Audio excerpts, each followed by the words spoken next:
Students are protesting in India after a reputed national entrance exam was scrapped just a day after 900,000 candidates sat for it.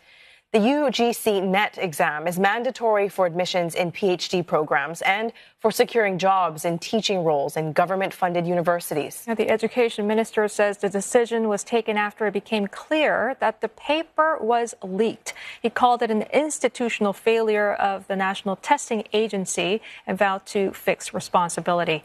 Ishan Garg has more from New Delhi.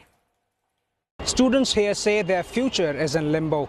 They are blaming the authorities for the irregularities in the exam process, due to which the test has been cancelled.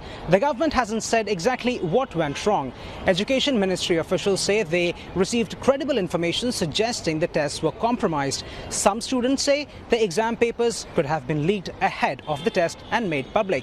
Authorities have refused to comment on the allegations and say an investigation is ongoing.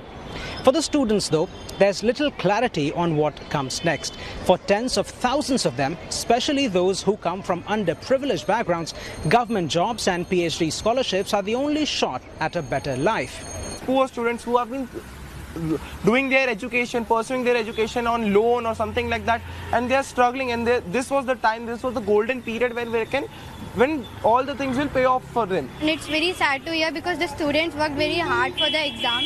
So I think that the NEET exam should be reconducted again. Many are now demanding that India's education minister resign. They're also urging officials to dismantle the National Testing Agency, which is responsible for conducting standardized tests across the country. This comes as the NTA has already been under significant pressure over alleged irregularities in another pan-India test. That test, conducted in May, was for admissions to India's medical colleges for an undergraduate degree. This year, 2.4 million students competed for just 110,000 available places. Petitions have been filed in India's Supreme Court seeking a re-exam after a record number of students were awarded a perfect score in the test. There was also a significant jump in the number of candidates who scored in the high range of marks, leading to more intense competition for seats in top medical colleges.